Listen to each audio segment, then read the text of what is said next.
इंदिरा गांधी नहर परियोजना की नहरों से मिल रहे पानी की बारी को लेकर किसान अब जयपुर के चक्कर काट रहे हैं। किसानों का कहना है कि अगर मार्च के दौरान 2 बारी का पानी नहीं मिला तो रबी की फसलें नष्ट हो जाएंगी। किसानों का कहना है कि पहले ही नरमा की फसलें 80% तक नष्ट हो चुकी है। अब रबी की फसलें को पूरा पानी नहीं मिला तो लाखों किसानों के सामने रोजी रोटी का संकट खड़ा हो जाएगा।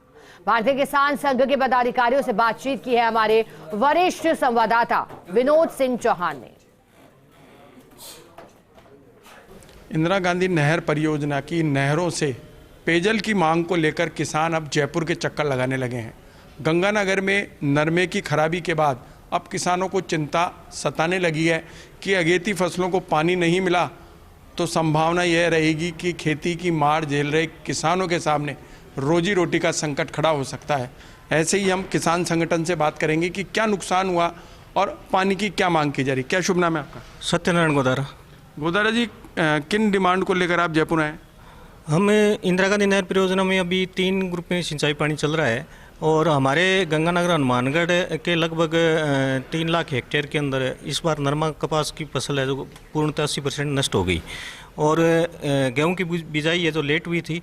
हमारा सरकार से ये आग्रह है कि मार्च के अंदर हमें 2 बारी दी जाए। आज इस संबंध में हम नहर मंडल के जो अध्यक्ष हैं कुंजीलाल जी, उनसे मिले हैं और सिंचाई मंत्री जी से भी शाम को मिलके समय लिया है, उनसे मिलकर भी बात करेंगे कि बड़ा भारी नुकसान हुआ है और सिंचाई पानी की अगर किल्लत रहती है तो पूरी आगे रबी की फसल है जो नष्ट हो जाएगी। दूसरी हमारी जो प्रमुख मांग थी कि भी आईजीएनपी के अंदर सिंचाई खाड़े जो वर्षों पूर्व 40 साल पहले खड़े बने थे वो सारे जीर्ण शीर्ण अवस्था में पहुंच चुके हैं। एक और तो किसानों को पूरा पानी नहीं मिलता, दूसरा पानी का अपव्यय भी होता है।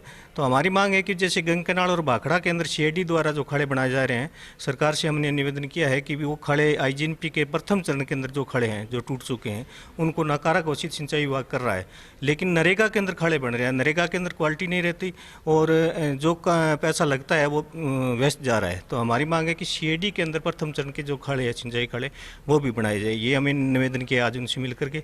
अभी सेक्रेटरी साहब आएंगे, उनसे और बात करते हैं। अच्छा, मैं ये पूछना चाह रहा था कि नरमा की खराबी कितने इलाके में हुई है, कितने लाख का, कितने करोड़ का, क्या कितने किसान जुड़े हुए हैं, क्या नुकसान हुआ है? गंगानगर हनुमानगढ़ अनूपगढ़ तक तीनों जिलों के अंदर है। इस बार नकली घटिया बीज कहें, मौसम की मार कहें, पूरा का 80% फसलें हैं जो ख़राब हो चुकी है। हालत ये हुई कि नरमा चुगने के लिए जो चुगारे आते हैं वो आधा हिस्से पे चुगने के लिए तैयार नहीं थे। खेत खाली करना मुश्किल हो गया था। बड़ा भारी नुकसान हुआ है और किसानों की आर्थिक स्थिति बहुत नाजुक बनी हुई है सिर्फ ये घटिया बीज के वजह से।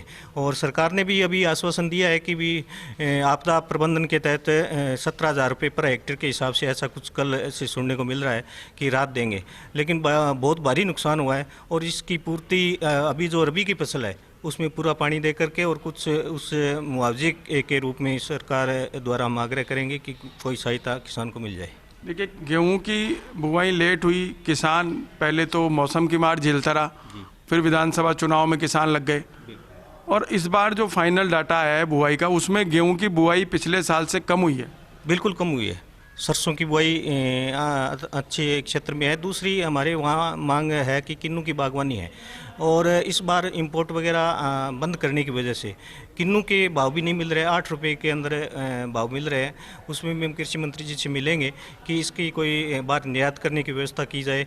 गेहूं की फसल लेट हुई है और बिजाई क्षेत्र भी घटा है, तो उसमें हमारा आग्रह ये है कि भी इसको पानी पूरा मिल जाए, कम से कम खाने के लायक किसान को गेहूँ मिल सकती है। कितने किसानों को नुकसान हुआ है अभी? लाखों किसानों का नुकसान हुआ है। पूरे प्रथम चरण के 620 आरडी से ऊपर गंगानगर, हनुमानगढ़ और अनूपगढ़ जिले के अंदर भारी नुकसान हुआ है। तो देखिए, गंगानगर, हनुमानगढ़ और अनूपगढ़ में पहले तो मौसम की मार रही, अब पानी नहीं मिलने से अगेती फसलों पर संकट खड़ा हो सकता है। ऐसे में किसान जयपुर पहुंचे हैं कि सरकार तक अपनी बात पहुंचा सकें और लाखों किसानों के सामने जो रोजी रोटी का संकट खड़ा हो सकता है उसके लिए मुआवजे की मांग करने आए हैं। Vinod Singh Chauhan, First India News, Jaipur.